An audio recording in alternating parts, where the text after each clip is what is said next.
তখন আমরা এই ভাষ্য সচেতন দেহটা যতক্ষণ পর্যন্ত আছে আমরা ততক্ষণ পর্যন্ত হরিনাম কেন করতে পারি না, যা আমার শেষ সময়ের সঙ্গে থাকবে সেইটাকে আমি সচেতন দেহ দিয়ে কেন অর্জন করতে পারি না? একবার কি ভেবে দেখেছেন এই যে সুন্দর জন্মটা আমরা পেয়েছি, কেউ কি বলতে পারবেন এমনও তো হতে পারে যে কাল আগামী করল আমার জীবনে আর নতুন সূর্য উদিত হলো না, আমি আর এই সুদুর্লভ সুযোগটুকু পেলাম না কৃষ্ণ কৃষ্ণ বলে ডাকার, আমি আর কস্মিন কালেও কৃষ্ণ বলতে পারলাম না, কৃষ্ণ আমার বলা হলো না।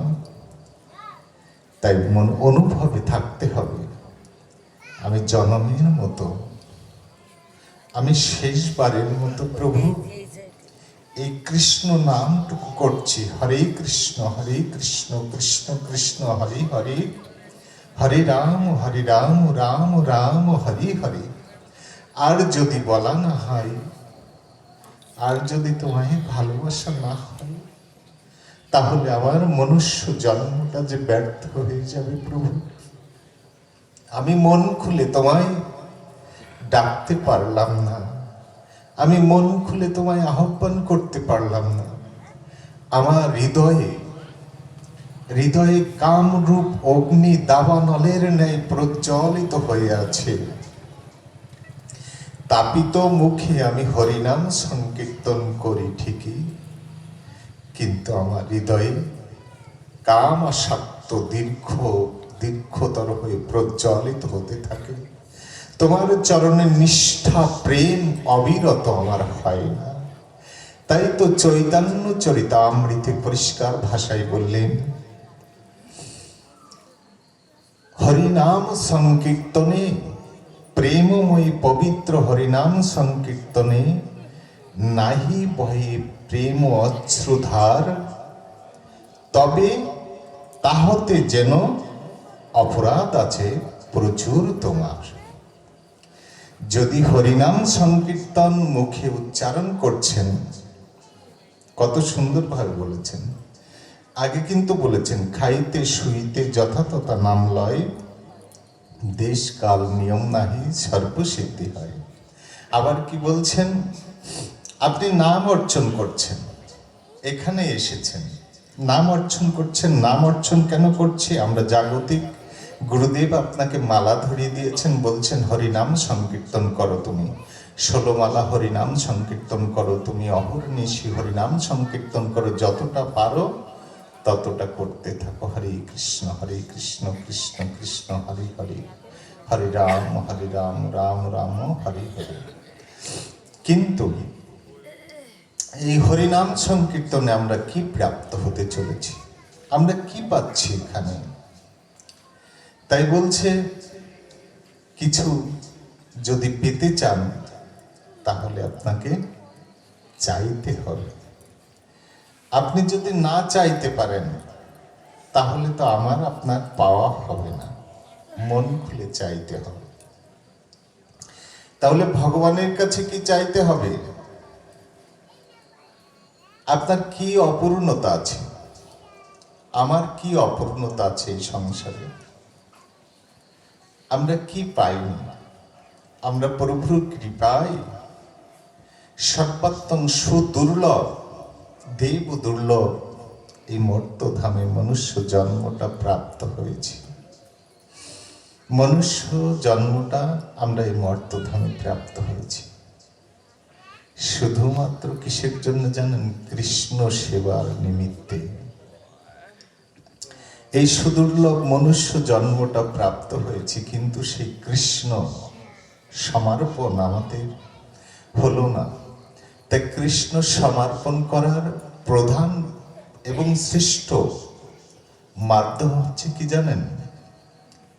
কৃষ্ণ অর্পণ। এখন বলতে পারেন কৃষ্ণ অর্পণ কেন করব?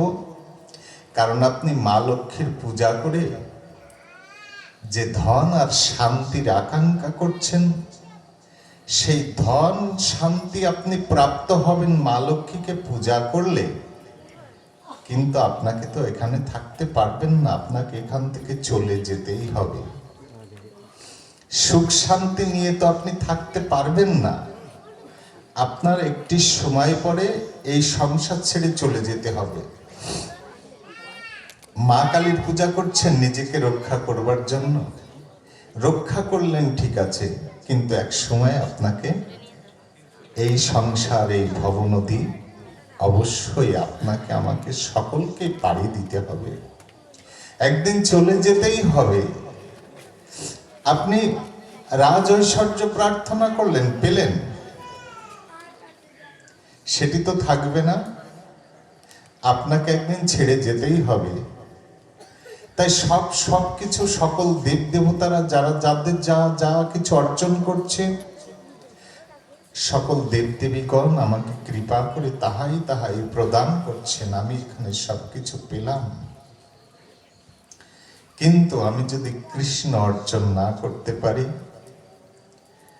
তাহলে শেষের দিনের ওই ভবতরিত তরণ করতে আমায় কেউ আসবে না, কোনো দেবদেবী আসবে না।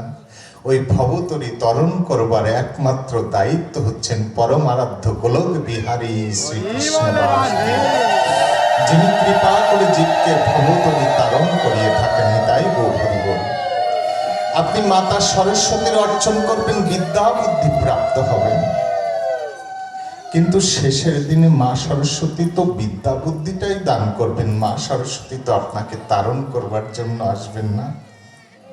মা লক্ষ্মী আপনাকে সম্পদ প্রদান করবেন, কিন্তু মা লক্ষ্মী তো ওই ভবতরি তারণ করবার জন্য আসবেন না। ওই ভবতরিটা, ওই দায়িত্বটা শুধু প্রভুর নিজের হাতে রয়েছে। তাই গৌরী বল, তা প্রভুর নিজের হাতে রয়েছেন। সেই প্রভুকে কেমন করে আমার করে নিতে হবে। চৈতন্য চরিতামৃতে পরিষ্কারভাবে বলছেন, সম্বন্ধ করিয়া যিনি ভজেন, কৃষ্ণ তারে নাহি ত্যাজেন, আর মরে সব অন্য কারণ, অকারণে, অন্য সব মরে অকারণে। সম্বন্ধ করিয়া ভজেন, কৃষ্ণ তারে নাহি ত্যাজেন, অন্য সব মরেন অকারণে। নিতাই গৌরহরি বল। তা এইটা কেন বলছেন, সম্বন্ধ কথাটা কেন বলছেন?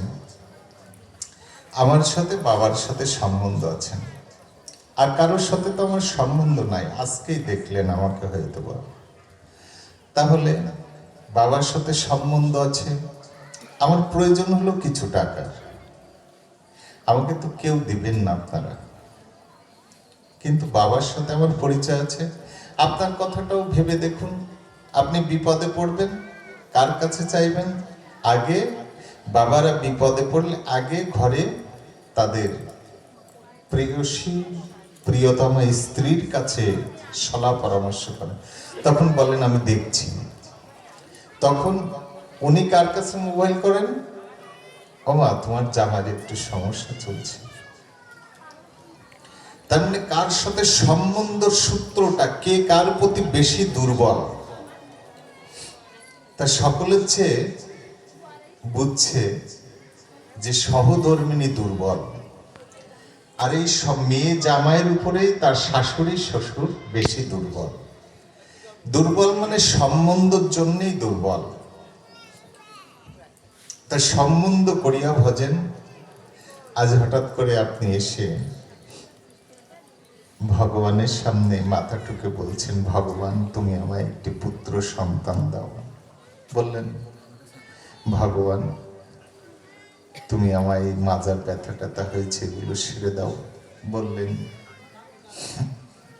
তাহলে কি হবে? হঠাৎ করে অচেনা অবস্থায় আমি যদি আপনাকে এসে বলি, বাবা আমায় 2000 টাকা দিন, তাহলে আপনি হঠাৎ মনে ভাববেন কি পাগল টাগল নাকি, প্রভু পাগল, মনে হয় ওনার একটু মাথার সমস্যা আছে। তদ্রূপ ভাবে হঠাৎ করে ভগবানের সম্মুখে প্রণাম করে, ভগবান তুমি আমায় একটি পুত্র সন্তান দাও, একটি ভালো মেয়ে জামাই দাও, তুমি আমার মাজার ব্যথা সেরে দাও। সঙ্গে সঙ্গে ঠাকুরানী সহিত যারা পার্শ্বদগণ আছেন তারা হেসে ওঠেন, পাগল হয়ে গেছে, চেনে নাকি ভগবানকে?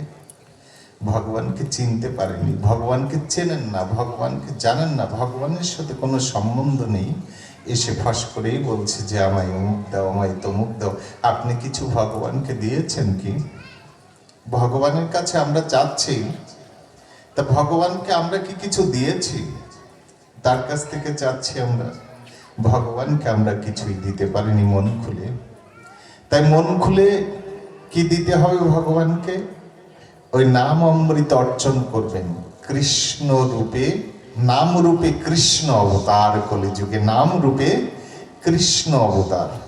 তাই কি বলছেন? এই অবতার কৃষ্ণকে, নাম রূপে কৃষ্ণকে তুমি ভজন করে জাগ্রত করো, তার সাথে সম্বন্ধ করো। কেমন করে সম্বন্ধ করতে হবে? হরে কৃষ্ণ মহামন্ত্র জপ করতে হবে, জপ করতে হবে, জপ করতে হবে। জপ করবেন, আপনি জপ করবেন, তখন আপনার হৃদয় কি হবে জানেন? আপনার হৃদয় হবে আমার এখন রাত হয়ে গেছে, আমার বাড়িতে ফিরতে হবে, কত সময় লাগবে, হয়তো 12টা বাজে। 12টা বাজলে কি ঠিক হবে? হরে কৃষ্ণ হরে কৃষ্ণ। এমন কিন্তু আমরা এই মুহূর্তেই ভাবছি, এমন ভাবনাটা আমাদের হৃদয় আছে। কালকে সকাল করে এই ছুটি গেল, কালকে সকাল করে দোকানে যেতে হবে, কাজে যেতে হবে, ইত্যাদি ইত্যাদি। আর নাম অর্জন করছি, আর ভগবানের কথা শ্রবণ করছি, ইত্যাদি ইত্যাদি। কিন্তু এটাই হচ্ছে সমস্যা। দেখবেন যখন সন্তান ঢাকায় থেকে পড়াশুনো করে, সন্তানের কথা যখন ভাবি ছেলেটা আসবে, তখন ঠিক ছেলেটার কেমন চেহারা, কেমন ভাবে হাঁটে, সবকিছু হৃদয় পটে এসে যায়, নাড়া দেয়, সবকিছু ছবির মতো অঙ্কিত হয়ে যায় হৃদয় পটে। আজ আমরা সেই ভগবানের সেবা করার সময় আমাদের হৃদয় পটে শুদ্ধ প্রেম ভক্তি ভগবানের উদ্দেশ্যে নিবেদিত হয় না। আমাদের কাম আসক্ততা উত্তর উত্তর বৃদ্ধি পেতেই থাকে। কাম মানে সংসারের যত জড় বিষয়, বাসনা, আসক্ত সব আমাদের হৃদয়ের মধ্যে উত্তর উত্তর বৃদ্ধি পেতে থাকে। যেরকম সাপের সামনে, সর্পের সামনে, কাল সর্পের সামনে আপনি যত নাচানাচি করবেন তত ফানা উঠাতে থাকবে। আপনি যতই হরিনাম করেন, আপনার ওই হৃদয়ের মধ্যে কামনারও কাল সর্প আস্তে আস্তে দীর্ঘতর ফানা দিতেই থাকবেন, দিতেই থাকবেন। আমাদের মুক্তির কোনো উপায় নাই। শেষের সময়ে ওই কাল সর্পরূপ কাম বাসনামায় আঁকড়ে ধরবে, নয়নে জল আসবে। কৃষ্ণ প্রেমের জন্য অবিরত ধারায় প্রেম অশ্রু বহমান হয়ে প্রবাহিত ওই গোবিন্দের চরণে নিবেদিত হবে না। তাহলে আপনাকে উপায় কি করতে হবে? সত্য কথাটা বলে ফেলতে হবে, সত্য কথাটা ভগবানের কাছে নিবেদন করতে হবে। যখন নাম অর্জন করছি তখন ভগবানের সম্মুখে আপনার যদি নামে হৃদয়ের মধ্যে কলুষতা জাগ্রত হয়, কি জাগ্রত হয়? কলুষতা। কি করে বুঝবেন? ওই যে বলছে নহে প্রেম অশ্রুধার, তাহলে যেন তাতে অপরাধ আছে, প্রচুর অপরাধ আছে। কিভাবে বুঝতে হবে? যখন হরিনাম সংকীর্তন করছি, হরে কৃষ্ণ মহামন্ত্র জপ করছি, তখন যদি মনের মাঝে এসে যায় আমার কাজটা বাকি আছে, বুঝবেন যে আমার সমস্যা, অপরাধ আছে। আমি নাম জপ করছি ঠিকই, কিন্তু আমার সমস্যা আছে। কাল অমুক জায়গায় যেতে হবে, জাগতিক কোনো ভাবনা হৃদয়ের মধ্যে, এমনকি আমি মালা জপ করছি, আমি বৈষ্ণব, তাই এই কথাটুকু যদি হৃদয়ের মধ্যে এসে যায়, তাহলে বুঝবেন আমার অপরাধ হয়েই যাচ্ছে, আমার অপরাধ হয়েই চলেছে। তাই কি করতে হবে? তাই কি করতে হবে? মালাটাকে ধরতে হবে। মালাটা কোথায় ধরবেন? ওই যেটা পর্বত আছে আর কি, ওটাকে বলে দুইজনের যুগল রূপ। আর পরের যে আটটা পর্যন্ত যে সুতো দেওয়া আছে ওটা হচ্ছে অষ্টসখী, তারপরে শ্রেষ্ঠ 8 জন মঞ্জরি, তারপরে 64 মঞ্জরি, তারপরে গোপীগণ বাদবাকি। এটা হচ্ছে মালার পরিচয়। তাই পর্বত চূড়াকে ধরে যেটি রাধা কৃষ্ণ স্বরূপ, ওটাকে ধরতে হবে হৃদয় পটে। আর হৃদয় পটে ভগবান রাধা কৃষ্ণকে জাগ্রত করতে হবে, গুরুদেবের চরণের স্মরণ গ্রহণ করতে হবে। স্মরণ গ্রহণ করে রাধা কৃষ্ণর চরণ পটে নিজেকে সমর্পণ করতে হবে। সমর্পণ করে বারবার প্রার্থনা করতে হবে। নাম জপের চেয়ে বেশি আপনায় আগে প্রার্থনা করতে হবে, প্রভু তুমি আমায় কৃপা করো, আমি এত সচেষ্ট হয়ে চলেছি, আমি তোমার নামটুকু শুদ্ধভাবে করি, আমি এত পাপিত জন, এত তাপিত জন, আমি রাস্তার অধম পতিত নিকৃষ্ট জীবের চেয়ে আমার হৃদয়ে কাল সর্পরূপ কামনার আগুন প্রজ্বলিত হয়ে চলেছে। প্রভু, তুমি আমায় কৃপা করো। এই পাপ মুখে আমার নাম উচ্চারণ হয় ঠিকই, হৃদয়ে সে কাম কলুষতা মুক্ত হয়ে নিবিষ্ট চিত্তে তোমার চরণে ভক্তি আমার হয় না।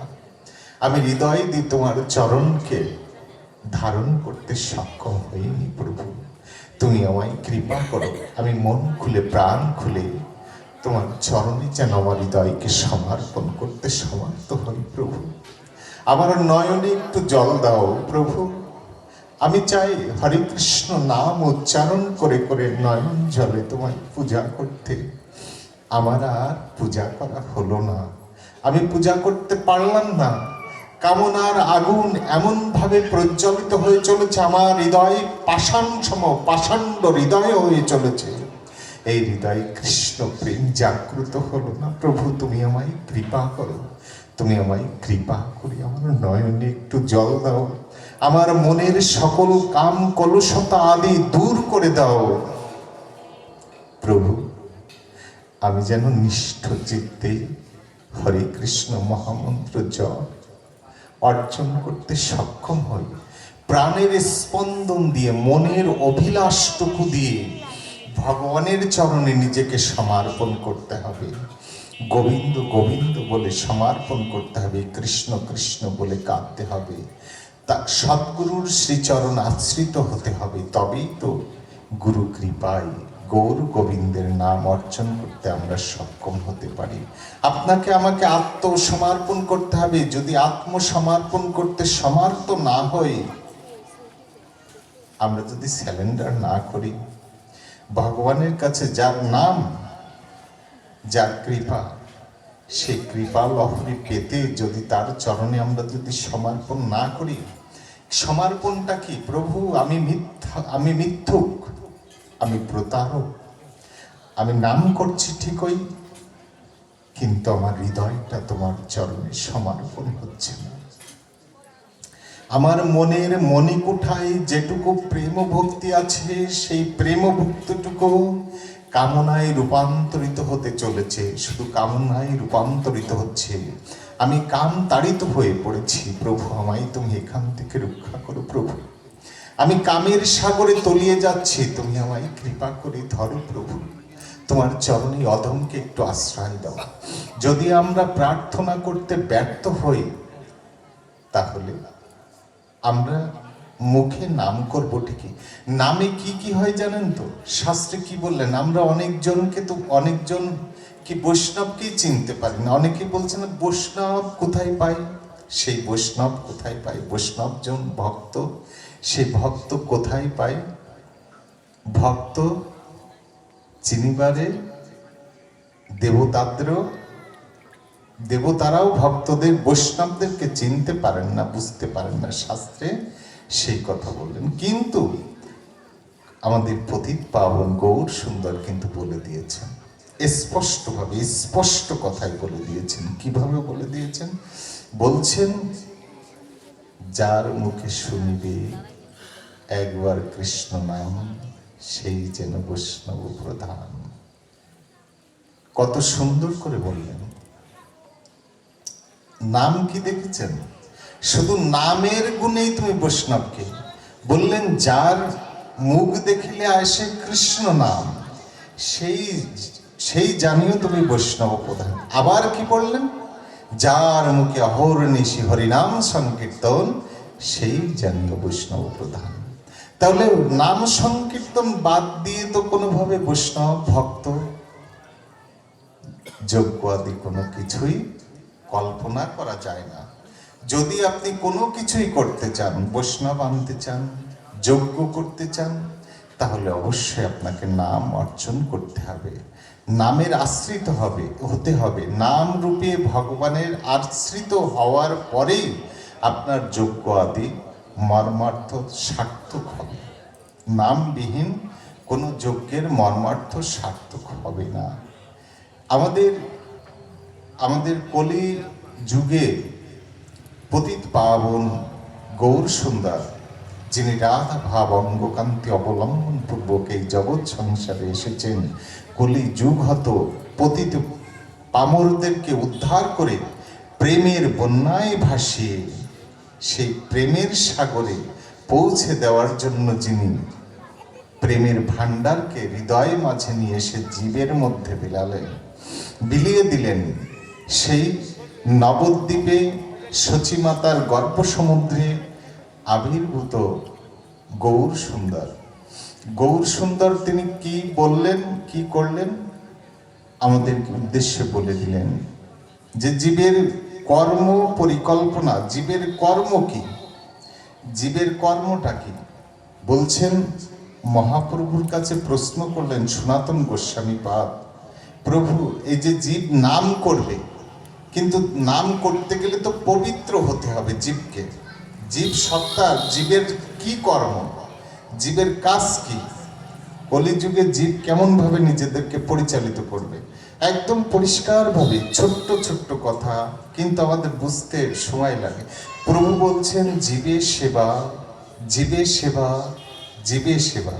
প্রথম নামে রুচি, দ্বিতীয় বৈষ্ণব সেবন, তৃতীয়। প্রথমে কি বললেন? জীবে সেবা। তাহলে আমি প্রথমে কি বলেছি? শ্রবণম কীর্তনম। তাহলে শ্রবণ আর কীর্তন। শ্রবণ করলে কি হয়? শ্রবণম পরমম মঙ্গলম। শ্রবণ করলে জীবের মঙ্গল হয়, কৃষ্ণ প্রেম বর্ধিত হয়। কিভাবে কৃষ্ণ প্রেম বর্ধিত হয়? সাধু মুখে হরিকথা শুনে কেমন ভাবে তুমি নাম সংকীর্তন করবে, সেটা তুমি যদি জেনে বুঝে হৃদয় মাঝে সেই কথাটাকে স্থান করে দিতে পারো, স্থান করে দিয়েই যদি সেই ডাক্তারের অর্থাৎ সাধুর কথা মতো যদি তুমি নিয়ম করে ওষুধ খেতে পারো, হরিনাম সংকীর্তন করতে পারো, তাহলে কৃষ্ণ প্রেম তোমার কাছে ধরা দিতে বাধ্য হবে না। তাই গৌর প্রেমানন্দ হরি হরি।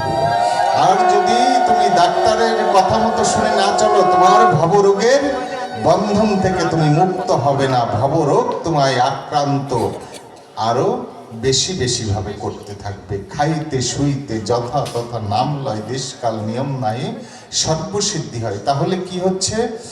সব সিদ্ধি হচ্ছে। যখন আমি ভাবছি আমার গায়ের ব্যথা কেন যায় না, আমার ব্যবসায় কেন লাভ হয় না, হরে কৃষ্ণ সব ঠিক হয়ে যাবে। কৃষ্ণ নাম করছি, আবার ওই যে সর্বসিদ্ধি হয়, তাই আমার সবকিছু সফলতার মুখ দেখবে। কিন্তু আসল যে সফলতা কৃষ্ণ প্রেম, সেই কৃষ্ণ প্রেমটা অধরা থেকে যাবে। অধরা থেকে গেলে কি হবে? জীবের মূল মর্ম অর্থটা জীবের পূরণ হবে না, পূর্ণ হবে না। এটি হচ্ছে জীবের স্বরূপটাই, যে নামের স্বরূপটা জীব জানার জন্য, সেই কারণে সাধুমুখে হরিকথা আর ভগবানের অমৃতময় কথা সাধুমুখে শ্রবণ করে ভগবানের নাম অর্জন করতে হয়। কি করে? হৃদয়টাকে গোবিন্দের চরণে সমর্পণ করে নাম অর্জন করতে হয়। মহাপ্রভুর যে সম্মাননা প্রদান করলেন কাকে? নাম আচার্য রূপে ঠাকুর হরিদাসকে। জয় জয় ঠাকুর হরিদাস কে, ব্রহ্ম হরিদাস কে, নাম আচার্য হরিদাস কি। হরিদাসের কৃপা হবে কি? যজ্ঞ পরিপূর্ণ হবে কি? নাম যজ্ঞ পরিপূর্ণ হয়ে এই বারুই পাড়া সার্বজনীন পারখাজুরা সকল জীবের কল্যাণ মঙ্গল হবে কি? নিতাই গৌর প্রেমানন্দে হরি হরি বলো। আমরা সকলেই পতিত হয়ে আছি। এই পতিত থেকে উদ্ধার করবার জন্য, এই পতিতজনদের উদ্ধার করবার জন্য মহাপ্রভু এলেন। মহাপ্রভু এসে চলে গেলেন, কিন্তু মহাপ্রভু আমাদের মাঝে থেকে গেলেন। কিভাবে থেকে গেলেন? নাম রূপে মহাপ্রভু আমাদের মাঝে এখনো অবস্থান করে আছেন, আমাদেরকে কৃপা করবার জন্য নাম রূপে অবস্থান করে আছেন। সে কৃপা করলেন, পতিতকে কৃপা করলেন, পতিতাকে কৃপা করলেন। আমরা তো পতিতা হয়ে রয়েছি, আমাদের কৃপা হলো না। তাই পতিতজনকে কিভাবে কৃপা করলেন? রামচন্দ্র খানের নাম শুনেছেন তো? বেনাপোলে ওনার অবস্থান, জমিদার ছিলেন রামচন্দ্র খান, ওই এলাকার জমিদার ছিলেন। আর ওই পাটবাড়ি মন্দিরে আপনারা সবাই হরিদাস ঠাকুরের কথা শুনেছেন তো? হরিদাস ঠাকুর ওই পাটবাড়িতেই ছিলেন। পাটবাড়িতে হরিদাস ঠাকুর নাম অর্জন করছেন, এলাকার মধ্যে তার সুখ্যাতি ছড়িয়ে পড়ছে। হরিদাস ঠাকুরের সুখ্যাতি ছড়িয়ে পড়ছে, যিনি নির্দিষ্ট চিত্তে সাধন তন্ত্রে সেই কৃষ্ণে কর্ম অর্পণ করে হরিনাম সংকীর্তন করছেন, সকল জীবের কল্যাণের কথা চিন্তা করে, নিজের উদ্ধারের জন্য নয় কিন্তু সকলের কথা ভেবে জগৎ জীবকে উদ্ধারণের জন্য উনি হরিনাম সংকীর্তন করছেন। নিজের জন্য নয়, কিছু চেয়ে নয়, কিছু পাওয়ার জন্য নয়, কিছু খাওয়ার জন্য নয়, বুঝতে হবে কিন্তু হরিনাম সংকীর্তন করে চলেছেন। তাই এলাকার লোকজন যারা আছেন, তখন তো এখন বাচ্চা কাচ্চা হলে, অসুস্থ হলে তো শিশু ডাক্তার আছে, তখন তো আর শিশু ডাক্তার ছিল না নিকটবর্তী কোথাও। সেই বহু 500-550 বছর আগের কথা, তখন এত ডাক্তার কোথায় পাবেন? তাই বাচ্চাদের এই ঠান্ডা সর্দি জ্বরটা বিভিন্ন অসুখ বিসুখ হলে তাহলে কোথায় যাবে? তাই ওই আশ্রমের মধ্যে, পাটবাড়ি আশ্রমের মধ্যে হরিদাস ঠাকুর থাকতেন। কাঙাল ঠাকুরের কাছে যেতেন। কাঙাল ঠাকুর হরে কৃষ্ণ বলে যখন বাচ্চার মাথায় ফু দিতেন, বাচ্চাটা সুস্থ হয়ে যেত। ঠাকুর, আমার না মেয়েটার বিয়ে হয়েছে, জামাইয়ের সাথে কিছুতেই মিল হচ্ছে না, শ্বশুর বাড়িতে কিছুতেই ভালোভাবে ঘর করতে পারছে না, ঠাকুর ফু দিলে, হরিনাম সংকীর্তন করে ফু দিলেই ঠিক হয়ে যেত। কারণ উনি যে জীবের কল্যাণ কামনায় হরিনাম সংকীর্তন করতেন, জীবের উদ্ধারের জন্য মহাপ্রভুর নির্দেশিত পথে হরিনাম সংকীর্তন করতেন। উনি হরিনাম সংকীর্তন করে ফু দিলেই জীবের মঙ্গল হয়ে যেত। তাই জীবের যখন মঙ্গল হচ্ছে, সকলেই হরিদাসমুখী হয়ে গেলেন। এই রামচন্দ্র খাঁয়ের কাছে আর কেউ আসতেন না। রামচন্দ্র খান জমিদার ছিলেন, তাই বলছেন এই কাঙাল ভিখারি ঠাকুরকে সকলে মানে, আমি জমিদার কিন্তু আমার কাছে কেউ আসছে না, আমাকে কেউ মানছে না।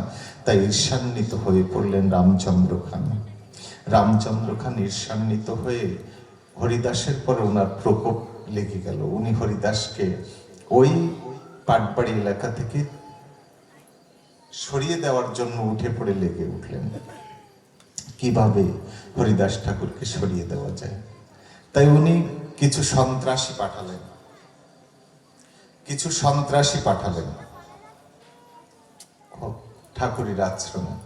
ঠাকুরের আশ্রমে যখন কিছু নিজস্ব কিছু লোক পাঠালেন আশ্রমটাকে জ্বালিয়ে দেওয়ার জন্য। আশ্রমটাকে যদি জ্বালিয়ে দেয় তাহলে হরিদাস ঠাকুর পুড়ে মারা যাবেন। আশ্রমের নিকটে যখন রামচন্দ্র খানের লোকগুলো এসেছিল, এসে যখন ওই আগুন ধরাতে যাবে, সেই সময়ে কিন্তু হঠাৎ করে ঝড় বৃষ্টি শুরু হয়ে গেল। আর ঝড় বৃষ্টি শুরু হলো কোথায় কোথায় জানেন? যারা অনিষ্ট করবার জন্য এসেছিল, ঠিক তাদের বাড়িতে ওই ঝড়ের প্রকোপটা বেশি হলো, সেখানে গাছ ভেঙে পড়লো, সেই বাড়িগুলো ভেঙে পড়লো, তাদের লোকজন আহত হলো, ইত্যাদি ইত্যাদি ক্ষতিগ্রস্ত তারা সকলে হলো। আর বেনাপোলে অন্য কোথাও কিন্তু ঝড় বৃষ্টি লাগে। যা হোক, সেদিন সকলে ফিরে গেল। পরের দিন সকালবেলায় একজন লোক ফিরে এসেছে, তাদের মধ্যে একজন প্রভু বুঝতে পেরেছে, প্রভু আমার ভুল হয়ে গেছে, কৃপা করে আমায় ক্ষমা করে দিন, আমার কৃত কর্মের জন্য আমি আপনার কাছে অপরাধ স্বীকার করছি, প্রভু কৃপা করে দিন। আপনার কৃপা না হলে পরে আমার জীবনে মহা দুর্দশা নেমে আসবে। তখন প্রভু হরিদাস ঠাকুর হাত ধরে উঠিয়ে দাঁড় করিয়েছেন, বলছে এমনি করে নয়, আমার কাছে নয়, তুমি যিনি তোমাকে সৃজন করছে তার কাছে কৃতকর্মের জন্য স্যালেন্ডার করো। আমি জীবনে বহু পাপ তাপ করেছি প্রভু, আমি মূর্খ হেতু, অজ্ঞান হেতু, আমি কামনা বাসন হেতু, বুঝে না বুঝে, জ্ঞানত অজ্ঞানত জীবনে কত অপরাধ করেছি। তুমি আমার সকল অপরাধ আদি মার্জনা করে দাও। নিষ্কলুষিত হতে হয়, প্রভুর শিক্ষা নিষ্কলুষিত হতে হয়। নিষ্কলুষিত হওয়ার জন্য উপদেশ দিচ্ছেন, তুমি সকল অপরাধের জন্য প্রভুর কাছে স্যালেন্ডার করে, প্রভু আমি অনেক অপরাধ করেছি, কৃপা করে তুমি আমার সকল অপরাধ আদি মার্জনা করে দাও। কয়টা বাজে বাবা?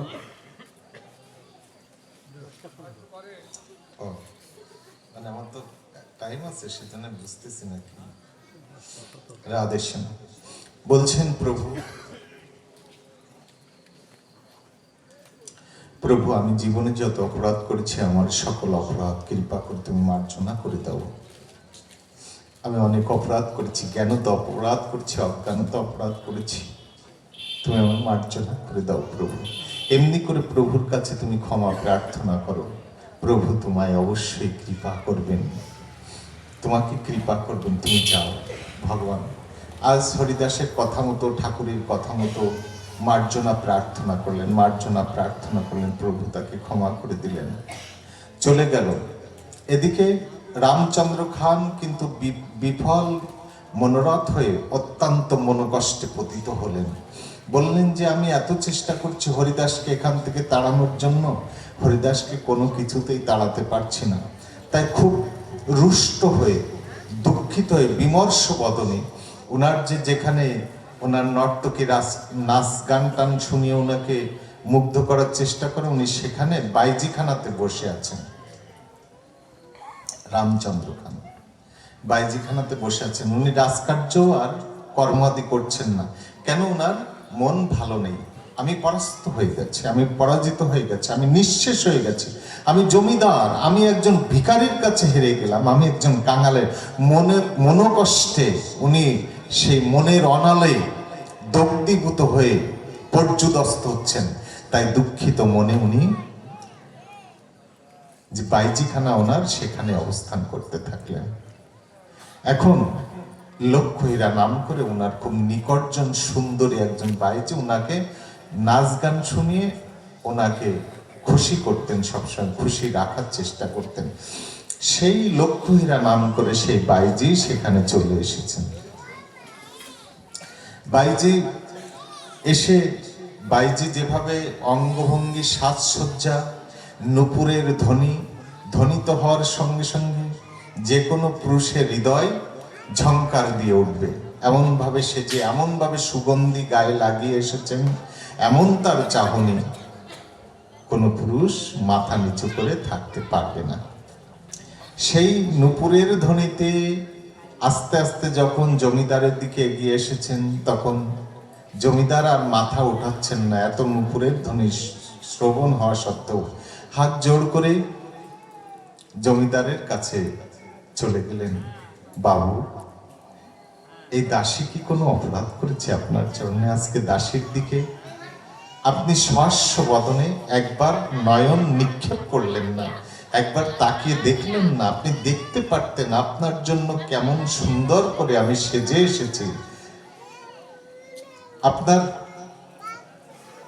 আনন্দ বিধানের জন্য আমি কেমন সুন্দর করে সেজে এসেছি, আপনি একবার দেখলেন না বাবু? একবার মুখ উঁচু করে দেখেন, আমার উপরে কি রুষ্ট হয়েছেন? এমন কোনো কাজ কি আমি করেছি? জমিদার বাবু কখনো কথা বলছেন না। আস্তে আস্তে আস্তে আস্তে সেই লক্ষ্মীরা নামের নর্তকী, উনি কি করলেন? চেয়ারের পরে বসে আছেন জমিদার বাবু। লক্ষ্মীরা আস্তে আস্তে বসে দুই হাঁটুর পরে দুই হাত রেখে মাথা উঁচু করে বলছেন, বাবু একবার তাকাবেন না? খুব বিমর্ষ বদনে বলছে, আমার কিছু ভালো লাগছে না। বাবু, আপনার ব্যথার কারণ কি? এই দাসীকে একবার বলবেন? আপনার তা তো অনেক খেয়েছি, অনেক পড়েছি, সবাই আমাকে দূরছাই করেছে, সবাই আমাকে উপহাস করেছে, কিন্তু আপনি আস্থা করে এটিকে উঠিয়ে রাজপ্রাসাদে জায়গা করে দিয়েছেন। আমার দিকে কেউ আর এখন তাকাতেও সাহস পায় না। বাবু, আপনার এত কষ্ট আমি মেনে নিতে পারছি না। যদি আমার জীবনের বিনিময়েও হয়, তাহলে একবার দয়া করে বলুন, এই দাসী কিভাবে আপনার মনোবাঞ্ছা পূর্ণ করতে পারে? আস্তে আস্তে মুখ উঁচু করেছেন। এই কথা সে কথা শোনানোর পরে বলছে, শুনবে সেই কথা? আমি আজ পরাজিত হয়ে গেছি। আমি আজ এক ভিখারি ঠাকুরের কাছে পরাজিত হয়ে গেছি। সবকিছু শুনে লক্ষ্মীরা বললেন, এই কথা, এ তো সামান্য ব্যাপার বাবু, আপনি নৃত্য উপভোগ করুন। এখন আমি আপনাকে কথা দিচ্ছি, লক্ষ্য হীরা 72 ঘন্টার মধ্যে ওই কাঙাল ঠাকুরকে মাথা নেড়া করে, মাথায় ঘোল ঢেলে, এলাকা ছাড়া করে আপনার জয়ের নিশান উঠিয়ে দেব। আমি লক্ষ্য হীরা আপনায় কথা দিলাম, না হলে আমি আর কস্মিন কালেও আপনার সম্মুখে কখনো আসব না। তা বলছে, কিভাবে? এত চেষ্টা করে হলো না, তুমি কিভাবে করবে? তখন বলছে, বাবু, আমি আমার রূপের ঝলক দেখিয়ে ওই কাঙাল ঠাকুরকে প্রলুব্ধ করব। আর যখনই প্রলুব্ধ করব, ও যখনই আমায় আলিঙ্গন করতে যাবে, আপনি পিছনে কিছু লোক পাঠিয়ে দেবেন, আলিঙ্গনরত অবস্থায় আমাদেরকে ধরে ওই কাঙাল ঠাকুরকে মাথা নেড়া করে গ্রামের মধ্যে ঘুরিয়ে অপমান করে ওকে এলাকা ছাড়া করে দেবেন। বলছে, উত্তম কথা বলেছ, এ তো উত্তম কথা, এর চেয়ে আর গভীর কোনো পরিকল্পনা হতে পারে না। বুঝতে পেরেছেন এই কঠিন কথা, কিন্তু ভালো কথা নয়। যা হোক, এইভাবে সিদ্ধান্ত করেছেন। এইভাবে সিদ্ধান্ত করে লক্ষ্য হীরা ছুটেছেন কোথায়? এমন ভাবে সেজেছেন,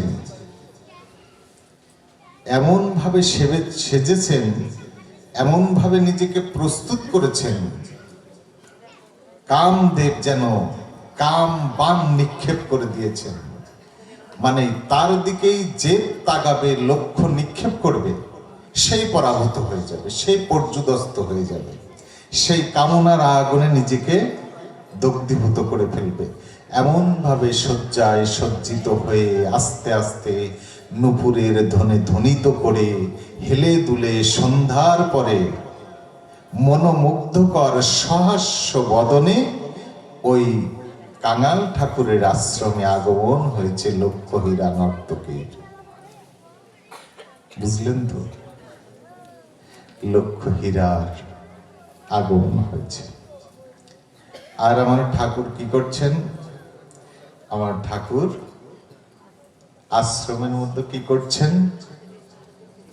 হরে কৃষ্ণ কৃষ্ণ কৃষ্ণ হরে হরে, হরে রাম রাম রাম হরে হরে, হরে কৃষ্ণ কৃষ্ণ কৃষ্ণ হরে হরে, হরে রাম রাম রাম হরে হরে। এটা কিন্তু কীর্তন। এই যে কীর্তন করলাম, কর্ণে শ্রবণ করলাম। কীর্তন কাকে বলে? মুখে বলা। শ্রবণ কাকে বলে? কানে শোনা। তাহলে যে আমি মুখে বললাম আর কানে শ্রবণ করছি, তাহলে আমার মুখে বলাটা কেমন হচ্ছে সেই বোধটা আমার ভিতরে থাকতে হবে, হৃদয় দিয়ে। এটা কি? মহামন্ত্র, তাই না? হরিনাম সংকীর্তন হচ্ছে কি? মন্ত্র নয়, মহা মন্ত্র। মন্ত্র কোন জায়গা থেকে বলতে হয়? মনের ভাব, আবেগ, মনের অন্তরের মধ্য থেকে উচ্চারণ, ভাব, আবেগটাকে উঠিয়ে নিয়ে এসে নামটাকে অর্জন করতে হয়। অত সোজা কথা না। হরে কৃষ্ণ কৃষ্ণ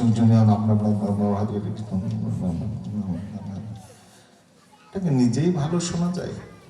হরে কৃষ্ণ অন্তর থেকে উঠাতে হবে। হরে কৃষ্ণ কৃষ্ণ কৃষ্ণ কৃষ্ণ হরে হরে। আপনার উচ্চারণ ধ্বনিতে ইন্দ্রিয়াদি, বোধ শক্তি, দেহ, মন সব কিছু সংকুচিত হয়ে ওই নামের মধ্যে ঢুকে পড়বে। তখন শ্রবণ করবে, অন্তরস্থল থেকে প্রতিধ্বনিত হবে হরে কৃষ্ণ। বুঝতে পেরেছেন তো সবাই? নাম কেমন ভাবে করতে হবে? অন্তরস্থল থেকে হৃদয়ের মণিকোটা থেকে উচ্চারিত হবে সেই ব্রহ্মরূপ ধ্বনি, পরম ব্রহ্ম ধ্বনি। হরে কৃষ্ণ কৃষ্ণ কৃষ্ণ হরে হরে, হরে রাম রাম রাম হরে হরে, হরে কৃষ্ণ কৃষ্ণ। এই ধ্বনিত হবে, এখান থেকে শ্রবণিত হবে, আর হৃদয় মন সমর্পিত হতে থাকবে, তবেই তো নামে পূর্ণতা আসবে। আপনার মন একদিকে ছুটছে, আপনার বাক্য একদিকে ছুটছে, আপনার চোখ আর একদিকে ছুটছে, আপনার দেহের ভাব আর একদিকে ছুটছে, সেটা কি নাম হয়ে যাবে? নাম হবে না। আপনাকে সকল কিছু নিংড়ে সমর্পণ করে অন্তরের স্থল থেকে নামটাকে ধ্বনিত করতে হবে, হরে কৃষ্ণ কৃষ্ণ। আজ সেই হরে কৃষ্ণ অন্তরের স্থল থেকে, মনের মণিকোটা থেকে হরিদাসের মুখে যে ধ্বনিত হচ্ছে নাম অমৃত সুধা। লক্ষ হীরা এসেছেন, কর্ণে শ্রবণ করছেন। যিনি অন্তর দিয়ে নাম শ্রবণ করেন, অন্তর দিয়ে নাম তৈরি করেন, অন্তর দিয়ে অর্জন করেন, তার কাছে নামের উপরে কোনো লোভনীয় বস্তু, বিষয় কোনো কিছু থাকে না। নামের চেয়ে বেশি কোনো কিছু তার কাছে হয় না। নাম ছাড়া কোনো কিছুর অর্থ তার কাছে আসল অর্থ নয়, পরম অর্থ নয়, সবকিছুই তুচ্ছ। আর সেই মনের মণিকোটা থেকে যিনি নাম উচ্চারণ করছেন, তার সম্মুখে তাকে প্রলুব্ধ করবার জন্য লক্ষ হীরা এসে দাঁড়িয়েছেন। বলছে, ঠাকুর হরে কৃষ্ণ কৃষ্ণ কৃষ্ণ হরে হরে। একবার মন খুলে বলে দেখেন, নয়নে জল এসে যাবে। হরে কৃষ্ণ কৃষ্ণ কৃষ্ণ হরে হরে, হরে রাম রাম রাম হরে হরে। মন থেকে বলতে হবে। ঠাকুর ঠাকুর দেখো, একবার তাকিয়ে দেখো, আমি তোমার কাছে এসেছি। দেখো, এ লক্ষ হীরা জমিদারকে ছেড়ে তোমার মতো স্বয়ং আর জ্যোতি সম্পন্ন পুরুষের কাছে এসেছে নিজেকে সমর্পণ করতে। ঠাকুর একবার তাকিয়ে দেখো, একবার তাকাবে না ঠাকুর? হরে কৃষ্ণ হরে কৃষ্ণ। যার কাছে সমস্ত সুগন্ধি বিষের ন্যায়, যার কাছে সমস্ত মায়াবী কণ্ঠ বিষের ন্যায়, যার কাছে শুধুমাত্র হরে কৃষ্ণ মহামন্ত্র অমৃতের ন্যায়, সে কি কোনো কিছু সইতে পারে? সে কি জাগতিক কোনো কিছু নিতে পারে? নেওয়ার মতো, প্রলুব্ধ হওয়ার মতো কোন অবস্থান, সাক্ষাৎ নাম রূপে কৃষ্ণ তাকে কৃপা করছেন। কি করলেন? বললেন, মা। এত বলছেন, মা একটু অপেক্ষা করো, ভগবান অবশ্যই তোমার মনে। ঠাকুর তুমি একবার বলো, একবার তাকাও, আমি তোমার কাছে নিজেকে সমর্পণ করতে এসেছি। বলছেন, নিজেকে সমর্পণ করতে এসেছি। বলছে, ভগবান তোমার মনোবাঞ্ছা পূর্ণ অবশ্যই করবে মাগো, কিন্তু আমি যে সংকল্প করেছি যে নাম পূর্ণ করতে হবে, সেই নাম সংখ্যা আমার পূর্ণ হয়নি। তুমি একটু অপেক্ষা করো, নাম সংখ্যাটা পূর্ণ করতে হবে। নাম সংখ্যাটা পূর্ণ করা পর্যন্ত তারপরে আমি তোমার মনোবাঞ্ছা পূর্ণ করবই। কি হলো জানেন? সেই নাম করছেন, কিন্তু গভীর রাত হয়ে গেল। ঠাকুর বলছে, আজ তো শেষ হলো না। পরের দিন চলে এসেছে। পরের দিন এসে, ঠাকুর বসুন, আজও শেষ হলো না। গভীর নিশীথে চলে গেল। তৃতীয় দিন আবার এসেছেন। তৃতীয় দিন আবার এসে ঠাকুর নাম করছেন, তো খুব করে সেজে এসেছেন। আজকে ঠাকুরকে পরাভূত করবেন। ঠাকুরের মুখের দিকে তাকাচ্ছেন। ঠাকুর বসে বসে হরে কৃষ্ণ কৃষ্ণ কৃষ্ণ কৃষ্ণ হরে হরে, হরে রাম রাম রাম হরে হরে বলছেন। লক্ষ হীরাও শুনছেন। শুনে হরে কৃষ্ণ বলছেন, লক্ষ হীরাও শুনছেন। হঠাৎ করে না, লক্ষ হীরা বিড়ি বিড়ি করে বলছেন হরে কৃষ্ণ কৃষ্ণ কৃষ্ণ। আমি এমনটা বলছি কেন? আজ লক্ষ হীরার ঠোঁট কাঁপছে, ঠোঁট দুটি কাঁপছে, আস্তে আস্তে বলছেন হরে কৃষ্ণ কৃষ্ণ কৃষ্ণ হরে হরে। আবার বলছেন, আমি তো হরে কৃষ্ণ বলতে আসিনি, আমি তো ঠাকুরকে প্রলুব্ধ করতে এসেছি, ঠাকুরকে আমি অপমান করতে এসেছি, ঠাকুরের সাথে আমি বিশ্বাসঘাতকতা করতে এসেছি। কিন্তু কেন এসেছি? ও ঠাকুরের চরণ যে একমাত্র আমার আশ্রয়স্থল। আমার মনে হচ্ছে ওই ঠাকুরের সাথে আমার জন্ম জন্মের সম্পর্ক আছে। আমি জন্ম জন্মের সঞ্চিত পাপ রাশি থেকে মুক্ত হওয়ার জন্য ভগবান আমাকে কৃপা করে ঠাকুরের চরণে পাঠিয়েছে। আমি ঠাকুরকে তো চিনতে পারলাম না, ঠাকুরকে তো আমার চেনা হলো না। সত্যিই কি ভগবান আমাকে আমার কৃতকর্মের যে জন্ম জন্মান্তরের সঞ্চিত পাপ রাশি, সেই পাপ রাশি থেকে মুক্ত হওয়ার জন্যে ওই চরণই একমাত্র আমার আশ্রয়স্থল? না, আমি কি সব ভাবছি? এ নয়, আমি তো অন্য কাজে এসেছি।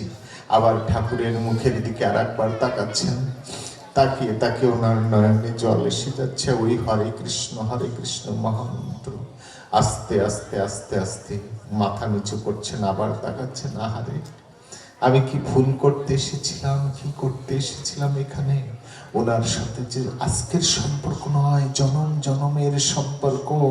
ওই চরণ ছাড়া আমার এই পাপিত তাপিত জীবন থেকে কোনোভাবে উদ্ধার হয়ে রাতুল রাঙা চরণে ভক্তি প্রাপ্ত হতে পারবো না কোনোভাবে। আজকে বসে পড়ে আর তাকাচ্ছেন না। হরিদাস ঠাকুর হরে কৃষ্ণ বলছেন, মাথা নিচু করে পিট পিট করে হরে কৃষ্ণ বলছেন। আমি বিশ্বাসঘাতকতা করতে এসেছি সেই চরণের সাথে, যে চরণের সম্পর্ক আমার জন্ম জন্মান্তর, যে চরণ ছাড়া এই দাসী কোনোভাবেই উদ্ধার হতে পারবে না। আমি বিশ্বাসঘাতকতা করতে এসেছি, ওই চরণে আমি অপরাধ করে ফেলেছি বড়। আজ মুখ নিচু করে বসে আছেন। আজ কিন্তু ঠাকুরের নাম সমর্পণ হয়ে গেছে, নাম পূর্ণ।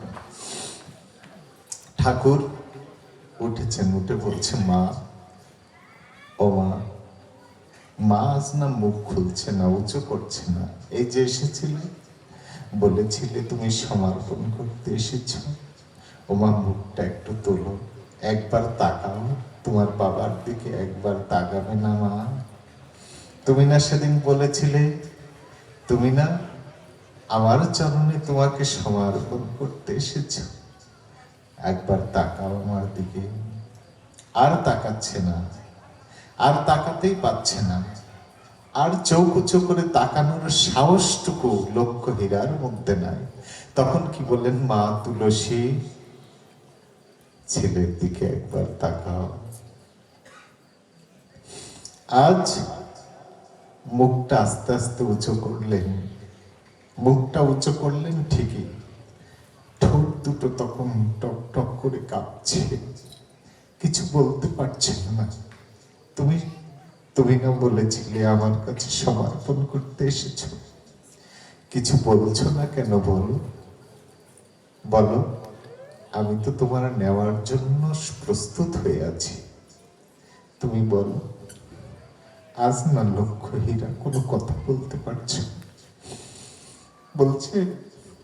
বলছে বাবা গো, বাবা কৃপা করে, আমি তোমার অপরাধী সন্তান, কৃপা করে তোমার চরণে আমায় আশ্রয় দাও বাবা। এই অধম জনম জনমের পাপিত জন, তুমি ক্ষমা করে কৃপা করে তোমার চরণে একবার আশ্রয় দান করো বাবা। আমি পতিত জন, আমি জন্ম জন্মান্তরে সঞ্চিত সহস্র পাপ রাশি নিয়ে আজ তোমার চরণ প্রান্তে এসেছি বাবা।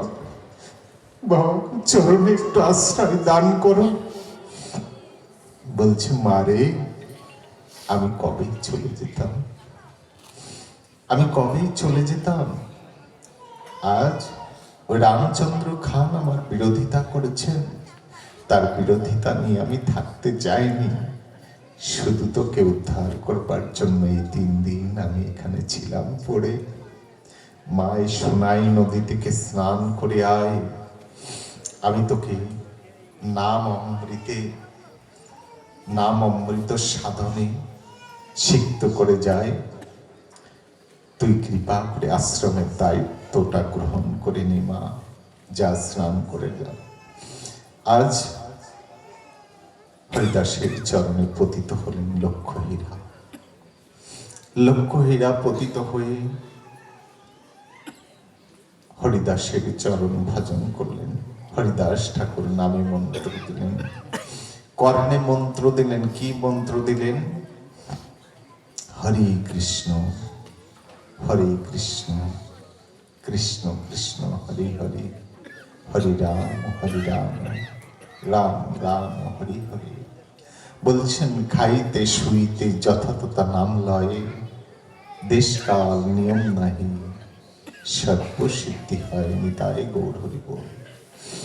আজকে প্রেম রূপ নাম অমৃত হরিদাস ঠাকুর দান করলেন লক্ষ্যহীরাকে। আমরা যে 64 মহন্তের আরাধনা করি, লক্ষ্যহীরা কি হলেন? তুলসী মহন্ত। পতিত জীবন থেকে আজ উদ্ধার হলেন, হরিনাম সংকীর্তন প্রাপ্ত হয়ে। এই লক্ষ্যহীরা কি করলেন জানেন?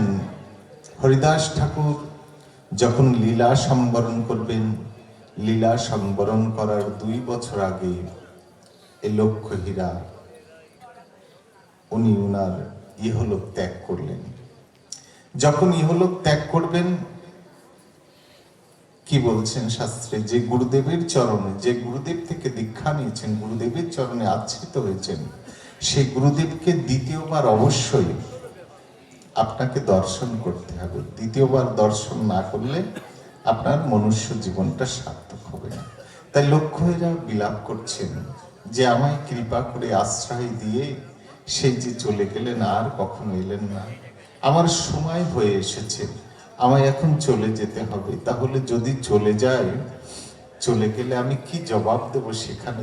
যে তুমি মনুষ্য জন্মটা পেয়েছো, গুরুর চরণ আশ্রিত হয়েছো, কিন্তু দ্বিতীয়বার তুমি গুরুদেবের চরণটা দর্শন করতে পারলে না, গুরু কৃপা থেকে তুমি বঞ্চিত হলে, আমি কি উত্তর দেব সেখানে? যে তাহলে আমি যদি এই চোখ দুটো নিয়ে যাই, তাহলে তো আমায় উত্তর দিতে হবে। আর যদি চোখ না থাকে, তাহলে আমি বলবো আমার শেষ সময় চোখ অন্ধ হয়ে গেছিল, তাই আমি গুরুদেবের চরণ দর্শন করতে ব্যর্থ হয়েছি।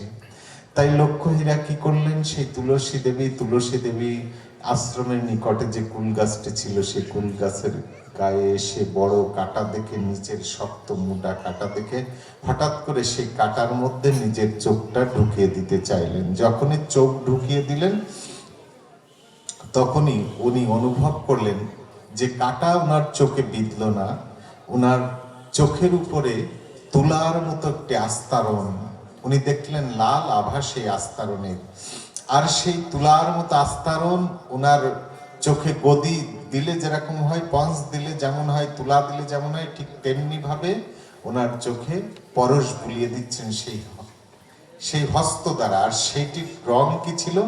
লাল রং ছিল। সেই লাল রঙে ভূষিত ভগবানের সেই পদ্মগন্ধ যুক্ত হাতখানা আজ লক্ষ্যহীরাকে রক্ষা করলেন। যখন লক্ষ্যহীরাকে রক্ষা করলেন লক্ষ্যহীরা তুলসী দেবী মহন্ত, তখন উনি বললেন, প্রভু তুমি আমায় দর্শন দিলে, তুমি আমায় রক্ষা করলে, আমার চোখ, আমার নয়নটিকে রক্ষা করলে, কিন্তু তোমার কৃপা হলো না। আমি পুনর্বার আমার গুরুদেবের সেই চরণ দর্শন থেকে বঞ্চিত হলাম, গুরু কৃপা আমার উপরে বর্ষিত হলো না। প্রভু, তুমি আমায় কেন রক্ষা করলে? যে জীবনে গুরু কৃপা থেকে ব্যর্থ হই, তুমি আজ কেন এসেছো? জনম জনমের সাধনা করলেও তো তুমি আসতে না। আমার বাবা আমায় কৃপা করে হরিনামটুকু দিয়েছিলেন, কৃপা করে আমায় লক্ষ হীরা থেকে তুলসী মহান্ত বানিয়েছিলেন। গুরু কৃপার বলে প্রভু তোমার হাতখানা কাটার উপরে রেখে আমার নয়নকে তুমি বাঁচিয়ে দিয়েছো। আমার গুরুদেবের যদি কৃপা থাকে তুমি আবার আসবে, কিন্তু আমার গুরুদেব তো আমার কাছে এলেন না, আমার তো যাওয়ার সময় হয়ে এসেছে। সদ্গুরু কৃপা তো আমার হলো না, আমি তো গুরু কৃপা থেকে বঞ্চিত হলাম। গুরুদেবের কৃপা, অপার করুণা কৃপা আমি তো পেলাম না। দ্বিতীয়বার তো দর্শন হলো না আমাকে। না, আমার এই চোখ রাখলে চলবে না, এই চোখ দুটো রাখলে আমি জবাব দিতে পারবো না। তাহলে মন যদি জানে আমি চোখ দুটো নষ্ট করে ফেলবো, আবার কেউ এসে রক্ষা করবে চোখ দুটো, তাহলে মন জানার আগে চোখ দুটোকে আমায় নষ্ট করে ফেলতে হবে। তাই যে মোটা কুলের ডাল কাটা রয়েছে, তাই অনুভব করছেন আমার মন জানার আগে আমার চোখ দুটো আমায় নষ্ট করে ফেলতে হবে। তাই উনি কি করলেন, উনি ঢপ করে সেই চোখটাকে নিয়ে মোটা কাঠে, মানে মন বোঝার আগেই ওই কাঠে চোখটাকে ঘষা দিয়ে ঘা দেওয়ার চেষ্টা করলেন। ওই চলতো করে কাটা সেই তাতে চোখটা নিয়ে এসে বাড়ি দিলেন, কিন্তু চোখে বাড়ি না লেগে চোখের পাশে বাড়ি লেগে দর দর করে রক্ত বের হচ্ছে, দর দর করে রক্ত বের হচ্ছে। আর তখন লক্ষ্য হীরা কাঁদছেন, আমার এই সর্বনাশার চোখ দুটো আজও শেষ হলো না। যে চোখ দিয়ে গুরুর চরণ দ্বিতীয়বার দর্শন হলো না, আজ আমি এত পাপিত তাপিত জন, গুরু কৃপা আমার উপরে বর্ষিত হলো না, আমার এই জন্ম ব্যর্থ হয়ে গেল। আমি এই চোখ দুটো নিয়ে বাঁচতে চাই না। এমনি করে আছাড়ি বিছাড়ি করছেন, আছাড়ি বিছাড়ি করছেন। আজ আমাদের আছাড়ি বিছাড়ি কামনা বাসনা কি হওয়া উচিত? নয়নের জলটা কেমন হওয়া উচিত? কিসের জন্য হওয়া উচিত? কার জন্য হওয়া উচিত? না আমি খেতে পারলাম না, আমি পড়তে পারলাম না। মহাজন কোন বললেন না, বিরহটা এমন ভাবে তোমায় করতে হবে। তা কেমন ভাবে বিরহটা তোমায় প্রাপ্ত হতে হবে? এমন ভাবে প্রাপ্ত হতে হবে, মা বাচ্চাকে রেখেছেন, 3-4 বছরের বাচ্চাকে খেলারটা দিয়েছেন, কারণ মা কাজ করতে পারছেন না। তো তাই মা কি করছেন, বাচ্চাটাকে খেলনা টেলনা গুলো দিয়ে, খেলনা হাতের মধ্যে ধরিয়ে দিয়ে উনি কাজ করতে গেলেন। বাচ্চাটা খুব বুদ্ধিমান ছিল, খেলনা দেখতে দেখতে তারপরে অনুভব হলো মা আমায় ছেড়ে চলে গেছে। খেলনা হাতে ধরিয়ে দিয়ে বাচ্চাটা খেলনাটাকে সরিয়ে ফেললেন। বাচ্চাটা খেলনাটাকে সরিয়ে ফেলে এদিকে ওদিকে তাকাচ্ছেন আর বলছেন মা, ও মা। আবার মা মা বলে ডাকছেন। যখন মা কি করছেন, কাজ করেই যাচ্ছেন। হ্যাঁ, ওর যখন বেশি প্রয়োজন হবে ও তখন কাঁদবে। বলছে ওর বেশি প্রয়োজন হলে ও তখন কাঁদবে, কাঁদলে আমি দৌড়ে যেয়ে ওকে ধরবো। এখন বাচ্চাটাও খুব বুদ্ধিমান। বাচ্চাটা কি করলেন, যখন 2-3 বার ডাক দিলেন তখন আর আসলো না, মাকে আর পেলেন না। তখন হঠাৎ করে বাচ্চাটা মাদুর থেকে মাটির মধ্যে নেমে পড়লেন। মাটির মধ্যে নেমে পড়ে কি করলেন জানেন, ধুলায় গড়াগড়ি দিয়ে মা মা বলে চিৎকার করে কাঁদতে থাকলেন। আর মা তখন দৌড়ে এসে বাচ্চাটিকে ধরলেন। আজ মহাজন কি বলছেন জানেন, তোমার অভিমান, তোমার বিরহটা অমনি হওয়া উচিত। কেমন? শিশু সুলভ হওয়া উচিত। শিশু সুলভ কেমন? শিশু যেমন মাকে ছাড়া অন্য কাউকে বোঝে না, খেলনা বোঝে না, জিনিস বোঝে না, আত্মীয় স্বজন বোঝে না। শিশু মায়ের কোল ছাড়া কারোর কোলে উঠতে চায় না, শিশু মাকেই চায়। তোমাকে শিশুর মধ্যে হতে হবে, শিশুর মধ্যে সরল হয়ে তোমায় শুধু কৃষ্ণকে পেতে চাইতে হবে, কৃষ্ণর চরণে নিজেকে সমর্পণ করতে হবে। তাই কৃষ্ণ কৃষ্ণ বলে ডাকতে হবে, হরে কৃষ্ণ বলে ডাকতে হবে, হৃদয় দিয়ে ডাকতে হবে, প্রভু তুমি এসো, কৃপা করো। আমি তো তোমায় মন খুলে ডাকতে পারিনি, তোমায় আহ্বান করতে পারিনি, আমি তোমায় পূজা করতে পারিনি। আমার দেহ মন প্রাণ সবকিছু তোমার সেবার অনুপযোগী। প্রভু তুমি আমায় কৃপা করো, আমায় কৃপা করে আমার হৃদয়ের সকল কলুষতাকে মুক্ত করে দিয়ে শুধুমাত্র তোমার চরণে আমায় প্রেম বিরহ দান করো। অন্তর ভরে প্রেম ভরে, মন ভরে, হৃদয় ভরে আমি যেন বিরহে কাতরিনী হয়ে পড়ি। আর বিরহের সেই প্রেমের বন্যায় প্রেম অশ্রুটা যেন উপচে পড়ে, আর সেই প্রেম উপচে পড়া প্রেম অশ্রুটা যেন তোমার চরণে আমি নিবেদন করতে সমর্থ হই। প্রভু তুমি আমায় একটু কৃপা করো প্রভু। আমায় একটু কান্না দাও, আমায় একটু কান্না দাও, আমায় একটু বিরহ দাও, আমি একটু কান্না করি। কি বলে কান্না করি? প্রভু, তোমায় ভালোবাসতে পারলাম না, তোমায় ভক্তি নিবেদন করতে পারলাম না, তোমায় ডাকতে পারলাম না, আমি অজ্ঞান অধমজন।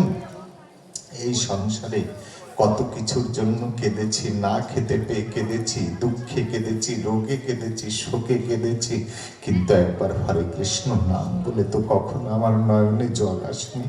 প্রভু, আমি এত চেষ্টা করি, এত অনুভব করি, আমি হরে কৃষ্ণ বলবো, আর আমার নয়নে জল আসবে, আমার প্রাণ ভরে, প্রেম ভরে, মন ভরে ভক্তি উপছে পড়বে, আর আমি বিরহে বিহব্বল হয়ে ধুলাই গড়াগড়ি দিয়ে কৃষ্ণ কৃষ্ণ বলে পাগলের মতো তোমার চরণে নিজেকে সমর্পণ করব।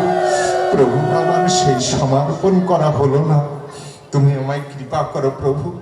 আমার সমর্পণটা হচ্ছে না, আমার সেবাটা হচ্ছে না, আমি মন খুলে হাহাকার করে কেঁদে কেঁদে তোমায় ডাকতে পারছি না। প্রভু, আমায় কান্না দাও, আমার অন্তর ভরে বিরহ দান করো, আমি নয়ন জলে সেবানন্দ প্রাপ্ত হই। প্রভু, আমার হৃদয়ের সকল কলুষতা, আমার হৃদয়ের সকল পাপতাপ সব দূর করে দাও।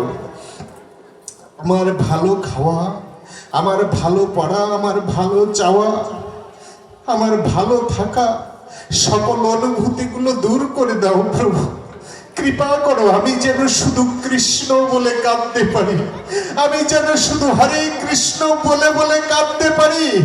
প্রভু, আমি যেন শুধু হরে কৃষ্ণ বলে নয়ন জলে বঙ্গ ভাসাতে পারি, আমি যেন হরে কৃষ্ণ বলে তোমার চরণে নিজেকে সমর্পণ করতে পারি।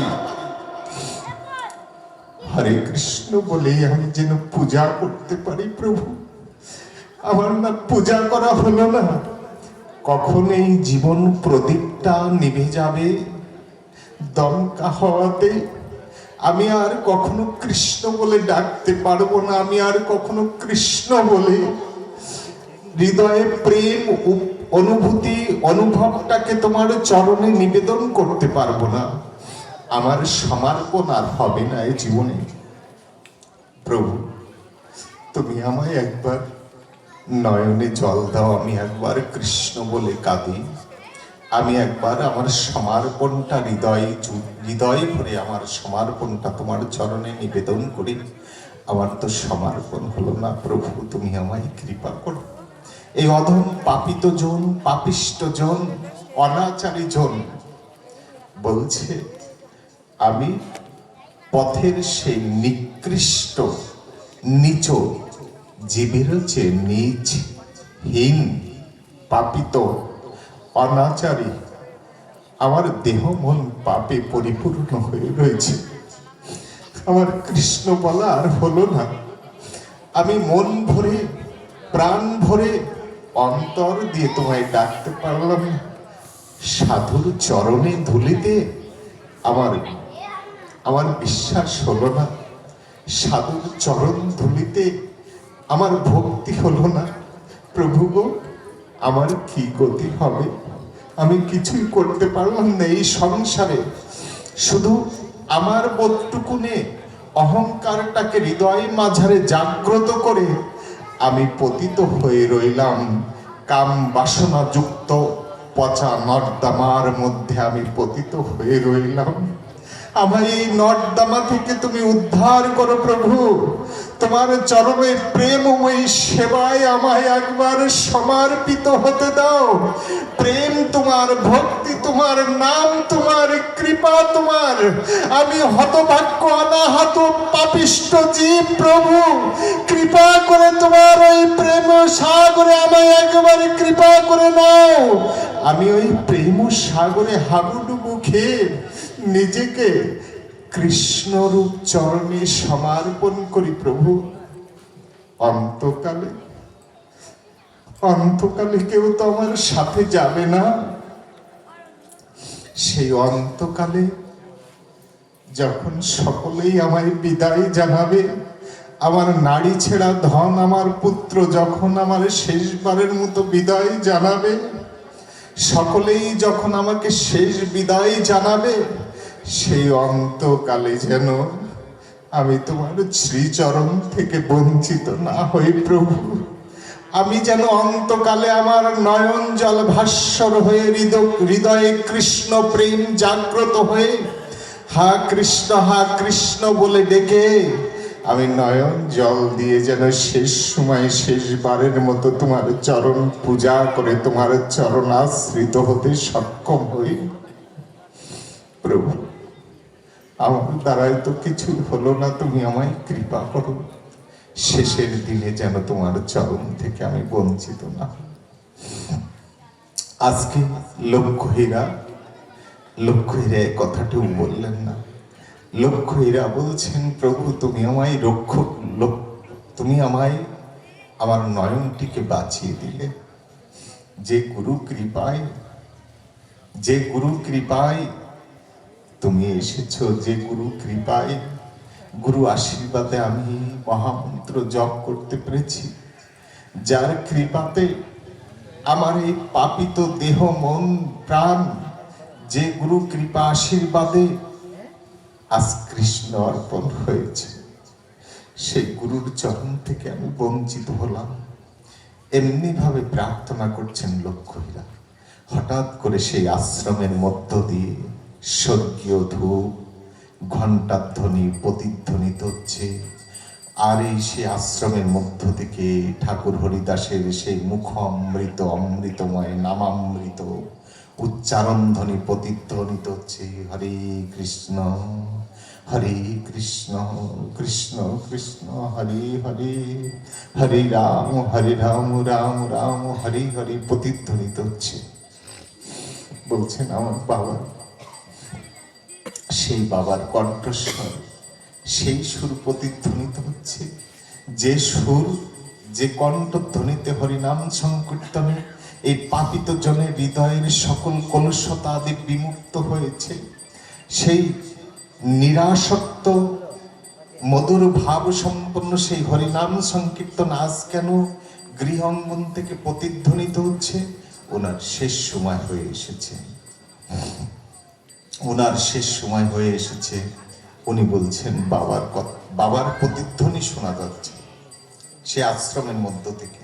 আজ উনি আর চলতে পারছেন না। উনি হাঁপুড় হেঁটে হেঁটে ঘরের মধ্যে প্রবেশ করার চেষ্টা করলেন। দরজার সম্মুখে এসে দেখলেন গুরুদেব হরিদাস ঠাকুর, যিনি তৎকালীন সময় কোথায় ছিলেন? পুরীধামে ছিলেন। উড়িষ্যার পুরীধামে জগন্নাথ ধামে অবস্থান করছিলেন কাশী মিশ্রের অঙ্গনে। তখন ওই বেনাপোল পাট বাড়িতে লক্ষ্যহীরা তাকে দর্শন করলেন, যে তুলসী মহন্ত যিনি হয়েছিলেন। বেনাপোল পাট বাড়িতে দর্শন করলেন। বেনাপোল পাট বাড়িতে উনি দর্শন করলেন। আর কাকে দর্শন করলেন? আর পাশে মহাপ্রভু বসে আছেন, রাধা কৃষ্ণের যুগল মূরতি তনু আর স্বয়ং গুরুদেব হরিদাস ঠাকুর পাশাপাশি দুইজন বসে আছেন। আজ বলছেন, বাবা তুমি এসেছো। বলছে, তোকে এসেছি কি করতে? তোকে আমার প্রভুর চরণে দিতে আমি এসেছি। না এসে আমি আর থাকতে পারলাম না তোর ডাকে। বললেন, বাবা তোমার অহেতুক কৃপা জগৎবাসী মনে রাখবে। তুমি যে লক্ষ্যহীরার প্রতি কৃপা করেছ, জন্ম জন্মান্তর এই ভগবানের সেবা অর্চন না করে তোমার কথা শুনে ভগবান আমায় তার চরণ দিতে বাধ্য হয়েছেন। তাই তোমার কাছে শেষ সময় আমার এই কাঙালিনীর মিনতি, জন্ম জন্মান্তর তোমার মতো গুরুদেবের আশীর্বাদ যদি আমার উপরে বর্ষণ হয়, তাহলে জন্ম জন্মান্তর যতবার ভগবানকে আমি চাইব ততবার ভগবান চরণ দিতে আমায় বাধ্য থাকিবে। শুধু তোমার মতো গুরুদেবের কৃপা আশীর্বাদ যদি আমার উপরে বর্ষিত হয়, বাবা তুমি কৃপা করে অধম কাঙালিনীকে তোমার চরণে ঠাই দাও। নেতাই গৌর হরি বল। বললেন, তুই হরিনাম সংকীর্তন কর, তোর মনের বাঞ্ছা পূর্ণ হবে। নিতাই গৌর প্রেমানন্দে হরি হরি বলো। যে জীব হরিনাম সংকীর্তন করে যা কিছু মনের সংকল্প করে, সেই জীবের সেই মনের সংকল্প পরিপূর্ণ হয়ে যায়। সেই জীবের বলছে যেই নাম সেই কৃষ্ণ ভজনিষ্ঠা করি, নামের সহিত আছেন আপনি শ্রীহরি। যিনি নাম সমর্পণ করলেন, ভগবানের নামকে হৃদয় স্থাপনা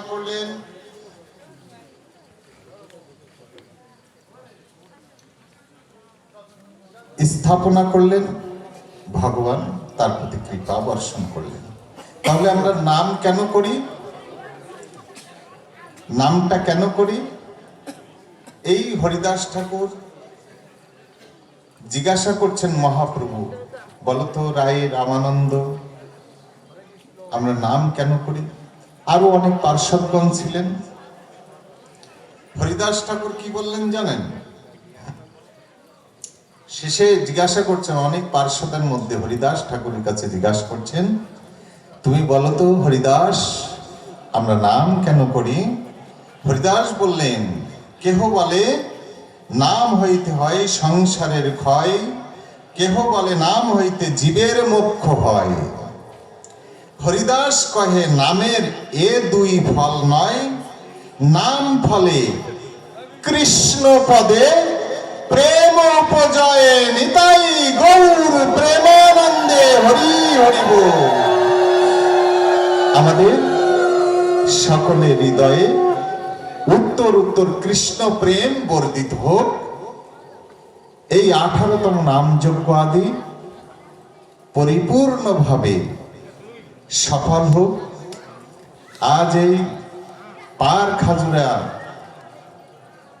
যে সুধী নরনারায়ণ ভক্তবৃন্দ, এলাকাবাসী সকলেই উপস্থিত আছেন, সকলের হৃদয়ে উত্তর উত্তর কৃষ্ণ প্রেম বর্ধিত হোক, সকলের পরম কল্যাণ